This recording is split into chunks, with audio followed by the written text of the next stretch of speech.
freak when it come to winning. Eyes on the prize like it's television. Welcome to the show, everybody. Joseph Robert Camo, the fantasy football counselor. Massive episode here today. We're talking about the top 10 players to avoid for fantasy football 2021. And these are just not average names. These are huge names. This is not somebody you pick up in the 10th round. This is somebody you probably get in the first round, but you want to avoid it. But I'm going to explain why you need to avoid these guys, okay? I've been really good at nailing this. Last year, let me give you an example. Michael Thomas, they said, put Joe in a straitjacket. That guy's crazy. Why would I avoid Michael Thomas? Coming top 5 pick off the board. Every single draft I did, top 5 pick. I said it was a pinnacle year. He's going to decline. There's no way he repeats that. Got hurt. Sure enough, what goes up must come down. Another guy, Austin Eckler last year. He's not a full workhorse running back. Eckler came onto my social media. Why would you say that about me, Joe? I said, well, you've been a backup for years. You're not that good. He busted. Kenyon Drake, busted. Lamar Jackson, round 2, busted. Chris Godwin, round 2. Everyone said, grab Chris Godwin. I said, no, Brady spreads the ball around. There's no way him and Evans both finished the top 10. Both of them finished outside the top 10, right? And there's so many more examples I can get into, but the point I'm trying to make here, Odell Beckham Jr., 4 years in a row, we dodged him. You got to be careful. Now, I'm going to explain why to avoid these guys and just draft somebody else. There's way more secure players to draft, and we're going to talk about that, okay? Before we do, guys, and if you want to know exactly which players to draft, get the 16-round draft solution. I've linked it below. It'll help you guys crush your leagues. The first ever and only video training where I walk you through who to draft, when to draft them, optimal players, mock drafts, everything you need, sleepers, all in one spot, guys. This is all you need, literally. Get it below. It's going to help you with auction draft as well because you're going to know which players to draft, know when to hold them, know when to fold them, how much to spend in auction drafts. And people ask me, is it good for 10, 12, 14 people leagues? Yes, it is. It'll work because you know which players to draft. Get the 16-round draft solution at thefantasyfootballcounselor.com or linked it below. And check this baby out. Check out my package, guys. This is an amazing package. Check this out, manscaped.com. Use promo code SHOWERLINE and save yourself 20%. SHOWERLINE, that's secret. The Lawnmower 4.0, guys. Listen to this. Skin-safe technology, rechargeable battery, LED spotlight, waterproof travel lock. Look how sexy this thing is. So if you want to look just as good as the actual trimmer, you got to use the trimmer. So manscaped.com, use promo code SHOWERLION. Amazing products, guys. Go check it out and save yourself 20% by using promo code SHOWERLION. Brand new Lawnmower 4.0. And finally, guys, head on over to fantrax.com/FFC and you get automatically entered once you sign up. Listen to this, to win a signed Josh Allen jersey. And if you guys want those results, follow Fantrax on Instagram. That's FANTRAX. Follow them, and they're going to announce it there at the end of the month, okay? So Josh Allen jersey, fantrax.com/FFC, and sign up, guys. You want to switch over your leagues to a more customizable platform, guys, okay? The 4-letter networks, they're not doing it for me anymore. I switched over. You should too. Way more control over your leagues. Fantrax.com/FFC. Check them out. All right, so let's dive into this top 10 players to avoid list. Now, again, these names are massive. They're big names, and a lot of these guys could actually really still do well. But I'm going to avoid them because there's other players I prefer to draft, more optimal players that aren't necessarily coming off a pinnacle year, but it could really crush it this year, and you get for really good value. That's why 16 rounds, it goes above rankings, okay? It's well ahead of the game. So let's talk about them, okay? And smash thumbs up, guys. Let me know in the comments. Who do you avoid? Do you agree? Do you disagree? Want to get a lot of feedback here if you're watching on YouTube, okay? First player here is Jalen Hurts. I mean, he had one explosive game, week 15, one boom game. We had like 37 fantasy points. I'm not trusting him. Now, there is some good news. He's working under Nick Sirianni, who's worked with Andrew Luck, and he's also worked with Phillip Rivers. Now, here's the deal, okay? There's no commitment that Jalen Hurts is even going to start. There was even talk about them flirting with Deshaun Watson.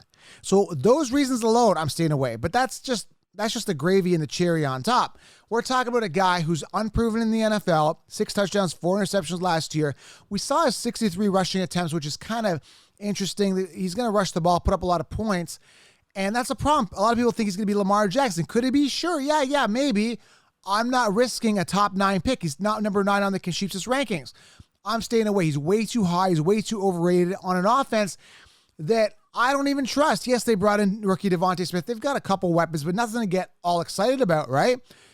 Trust me, guys. I mean, Flacco's breathing down his neck now. He's not even slated as the starter. They're flirting with Watson. He's unproven. He's way too high on the ADP.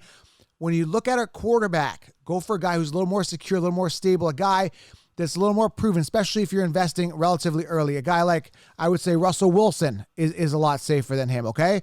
So there's way better options. I'm personally staying away from him, and I don't regret doing it. Even if he becomes the next Lamar Jackson, I'm okay. I'm going to get a Justin Herbert. I'm going to get a backup later. Matt Ryan's going to outperform this guy as well, and he's a steal. Ryan Tannehill. So many other more safe options when you go to quarterback, because that's one position that's less volatile, and you kind of know what you get. What you see is what you get. So I'm going to fade Jalen Hurts completely. Way overrated for me. And again, a lot of people are crazy about him. I am personally not, okay? Second guy here, let's talk about him, is Matt Stafford. I don't get it. I don't see the hype. He is really, really hyped up right now on the consensus that Sheep says. And I understand he's going to a better coach. He's going to a better offense, better receivers, better situation, theoretically, on paper. But it's Matt Stafford, you know? You could take the suck out of Detroit, but, whatever that saying is, right? He sucked in Detroit. I mean, this is a guy that had Megatron on his team. He didn't win a Super Bowl, right? He was in his prime at the time. Now he's aging. Last year, where did he finish? 16th amongst quarterbacks. Guys, that's not exciting. Finishing 16th amongst quarterbacks. This is a guy that people are promoting very highly this year, okay? 29th in 2019, played 8 games, and he finished 20th amongst quarterbacks in 2018. He's not finishing top 5, top 10. And again, yes, he's upgraded his team, but again, I don't trust it. I'm personally staying away. Another guy you definitely want to avoid. There's way better quarterbacks out there to choose from. I'm going to fade Matt Stafford. Don't see the hype, okay? He's going to be safe and solid. Don't get me wrong. I'm going to avoid him, okay? You should too. Third guy here, again, a lot of people crazy about him. You've heard me talk about this guy. This is going to sound like a broken record, but I don't care because I like to speak facts. Nick Chubb, sitting 10th right now amongst running backs in PPR. Here's the deal, and I've told you this. I'm not going to spend too much time on this. Kareem Hunt outscored him last year. Now you're saying, Joe, he got hurt last year. I get it, but Kareem Hunt outscored him. And when you're looking at a guy like Nick Chubb, you're looking at a guy who is a one-trick pony. He likes to rush, pure runner, which is good, but you're guaranteed that he's going to lose the receptions from Kareem Hunt. And the thing is, it's like, why am I investing in a running back in the first round, very high draft capital, for a guy I know he's not going to get those receptions? Why not get a complete back, a guy like Najee Harris potentially, or a Cam Akers, a guy where there's upside and ceiling, a little bit of uncertainty, but upside and ceiling, knowing that there's no Kareem Hunt breathing down his neck. I'm going to fade him just for the reason that he's way too early in draft capital for me, knowing that there's a guy that's equally as good in Kareem Hunt behind him. And that's all I got to say about this. I'm going to fade him. I don't trust him. Bottom line, Kareem Hunt is going to be a thorn in your side, and he's going to be a thorn to anyone who drafts Nick Chubb. We've seen it before. We're going to see it again. You're guaranteed that Nick Chubb is going to lose a lot of volume to Kareem Hunt. And we see a 50-50 split in regards to fantasy points week by week. So I'm staying away. Period. I don't care how big of a game Nick Chubb has. So if Nick Chubb has a 30-point game, I'm pissed because Kareem Hunt took 20 of those points, right, in that game, because 20 points went to Kareem, 30 to Chubb.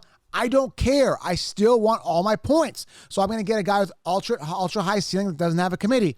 I'm fading Nick Chubb. Number 4 here, DeAndre Swift. They brought in Jamal Williams. That's all I got to say. Period. Zilch. That's it. Another thing I'm going to say is that we don't trust the Detroit at all. These guys are flirting with guys like Todd Gurley. They don't believe in DeAndre Swift. That's all I got to say. Just trust me on this one. Yes, the talent is there. I like Swift. There's nothing wrong with the guy personally. There's nothing wrong with the guy talent-wise. It's a team. It's the offense. I don't trust them. They've got no wide receivers. Now, Hawkinson and Amon-Ra St. Brown could step up. Other than that, I don't trust any other receiver on that team. I don't trust this offense. Goff, man, I mean, he's not that good. So I think they're going to do okay. They maybe make a playoff run. I doubt it. I don't trust Swift there as a guy. And the thing is, you're getting him 16th. You're getting him around where Najee Harris is coming off. I think on the consensus, if you're looking at ADP, when you're doing your drafts on the platforms, you're going to see DeAndre Swift sitting there with Najee. I mean, it's a no-brainer to me. I'm not touching DeAndre Swift, okay? And he's going to be coming off in the second round. That's a big no-no for me, okay? Next guy here, I know it's not the popular opinion, but I got to talk about Dalvin Cook. If you checked out the last episode a couple episodes ago, I battled it out. Check the episode Why the F Not with me and the bald guy a couple episodes back. I'm not drafting Cook. Now, again, he hasn't finished the season. He screwed you in your fantasy football championships going back in 2019. Was not there. Got hurt in the fantasy football championships. I don't know what else to tell you. Okay, 4 games, year 1, 11 games year 2. So yeah, we can write those off. And he finished 14 games the last couple seasons. And you could say, well, Joe, he's had 2 great seasons. That's great. Those are Cinderella seasons. It's not going to happen. Decline and injury coming. Stay tuned, guys. And I don't wish injury on anybody, but I'm telling you guys, I do not trust Dalvin Cook. I do not trust Dalvin Cook. Has not finished the season, so you can almost guarantee yourself that he's missing 2 games. It's up to you to decide what those 2 games are. 100%. This is like a track record, right? If you're in a relationship and someone cheats on you once, I promise I won't do it again. Cheats on you twice, and then the next couple times it was a minor cheat. He just kissed somebody this time. And then the next time he just, maybe he just, made out with somebody on a park bench instead of the full thing. 4th time, 4 times he's cheated on you. There's a good chance, guys. There's a little bit of a good chance that he might do it the 5th time. Not trusting Dalvin Cook. He's going to miss 2 games. That could be your fantasy football championship. That could be week 1. That could be a week where you need the points the most. I'm staying away. Period. That's it. Number 6, Austin Eckler due for a huge boom year, and I get it. Trust me, I get it. So I'm just going to go ahead and fade him for many reasons. Number 1, he was a backup. Whenever a person is a backup, meaning when they come into the league and they've had years on the bench behind mediocre running backs and couldn't beat those running backs, I'm going to stay away. I'm going to fade that. Austin Eckler sucks. He's a good catching back at best, but he's not going to get the rushing attempts. He's not going to have that full workhorse volume, and he's sitting 7th on the consensus rankings in PPR amongst running backs. So if you want him, you got to get him in the 1st round. I'm not touching him. Even early 2nd, not touching him. 3rd round, not touching him. 4th round, he's going to be gone. For sure, someone's going to grab him. Not going to grab Austin Eckler. Period. Zilch. Nada. Now, again, disclaimer, I love this offense. Love Herbert. Love the opportunity. They got, I think, Larry Roundtree, and I think 4th, 5th, 6th round. He may emerge. Who knows? But this guy's not a workhorse running back, okay? I'm getting Roundtree later. Is that the guy? I think he was 6th round. Let me just look up what round he was. I believe it doesn't even matter. You can get Larry Roundtree the 3rd for absolutely free. He is your prototype. Yeah, he was 6th round. I just want to confirm. Out of Missouri, 210 pounds, 5'10". Prototypical running back. He's going to get the goal line work, okay? Austin Eckler is not a full workhorse running back, okay? Give me Larry Roundtree with the last pick. Nobody knows who he is, okay? Number 7, Devontae Adams. Oh my God, Joe, how could you say that? I know Devontae Adams. Are you nuts? 18 touchdowns last year. Let me repeat that. 18 touchdowns last year. If he gets 18 touchdowns this year, I'm going to quit fantasy football. Mark it. Okay? He's not getting 18 touchdowns. And coming off a Cinderella season with Aaron Rodgers. Aaron Rodgers, we don't even know if he's playing at the time of this recording. He probably is, assuming he is. Adams has a good season. He's not getting 18 touchdowns. A decline is imminent. How much of a decline, we don't know. An injury could happen. We've seen him get hurt in the past. Robert Tonyan's coming in getting some red zone targets. Trust me, he's safe and solid, but am I grabbing a guy in the 1st round based on an amazing year last year? No, I'm going to fade him as well. Devontae Adams sitting number 2-3 on the consensus rankings. I'm staying away. Number 8 here, Justin Jefferson. Joe, hold on. Pump the brakes. 1,400-yard rookie season. Sophomore slump coming, guys. Stay tuned. He still could have a good season. I read some memes saying, well, hey, listen, guys, a lot of people think I'm going to be down this year. That's going to motivate me to do well. And he could be a phenomenal receiver. And I was all over Jefferson. I was the only guy telling you to draft Jefferson last year in the 8th round. If you got 16 rounds, you know what I'm talking about. You're part of the crew here, and I appreciate you guys. Get it below. Get 16 rounds. You'll understand what we're talking about for this year. You'll be light years ahead of the competition. This guy was a waiver wire wonder, but he was on my rosters everywhere. We saw that the fact that Diggs was gone, there's 150 freed up targets. We know that offense likes to throw the ball a lot. We know that Jefferson was good in college. All the stars were aligning for a good year, but am I paying a 2nd round pick for him? No, I'm not. I'm going to get Thielen later. He's a touchdown machine. I get the value and I get my workhorse running backs. I still get theoretically the wide receiver 1 in Thielen.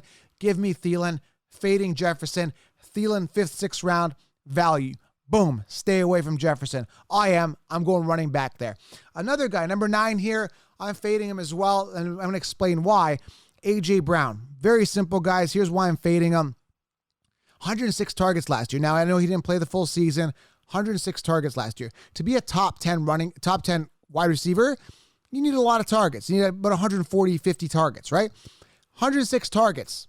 No Julio there. Julio's there now. Like, are you kidding me? We're talking about a run-first team where Derrick Henry ran more than anybody else. 378 rushing attempts. And you're telling me that A.J. Brown's a top 8 wide receiver with Julio there and Derrick Henry and Matt Ryan? He was 18th in pass attempts last year. Now, if Ryan Tannehill, I apologize. Ryan Tannehill was 18th in passing attempts last year. Ryan Tannehill. If Ryan Tannehill, what I was trying to say is if Ryan Tannehill was Matt Ryan throws more than anybody else in the league, along with like guys like Big Ben. If Ryan Tannehill, got my Ryans wrong, if Ryan Tannehill was Matt Ryan, maybe there's a chance. But I don't think Ryan Tannehill throws enough. Not even what I think. Last year, 18th in attempts passing. 378 rushing attempts for Henry. Now, if we decrease the attempts for Henry, there's an uptick a little bit for at targets for A.J. Brown, but with Julio there. Now you can say, well, Joe, double coverage on Julio, things are going to open up for A.J. Brown. Maybe, yeah, sure. But is there going to be enough targets to make him a top 5, top 10 guy? Wide receiver?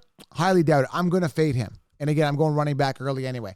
And the final guy, I had to put him in here because you guys know me, Odell Beckham Jr. Now, I got to say this, another disclaimer. This is the first year where I think his value is good. 5th round, not bad. I'm going to avoid him.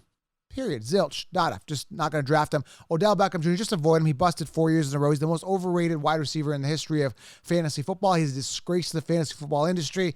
Shame on you, Ken Sheepsis, for promoting this guy, Odell Beckham Jr. Avoid him like the plague for the 5th year in a row. I'm telling you, yet still people have this guy as a wide receiver one on the team. When Landry, the first year these guys got together in Cleveland, I said, Landry's better than Odell. You're nuts. You're crazy. You're nuts. Landry outperforms him every single year. Okay? Injuries, I don't care. Durability is a part of it. If you get injured, you're a bust. Period. That's it. Okay? You're not on the field. You're not producing fantasy points. You're a bust. All right? Those are your top 10 players to avoid. Guys, draft somebody else. If you want to know who to draft, get the 16-round draft solution. I've linked it below. I'm out, guys. Subscribe. Leave a thumbs up. I appreciate you guys. If you're new to the channel, subscribe for God's sakes and stop listening to the sheep. We'll talk soon.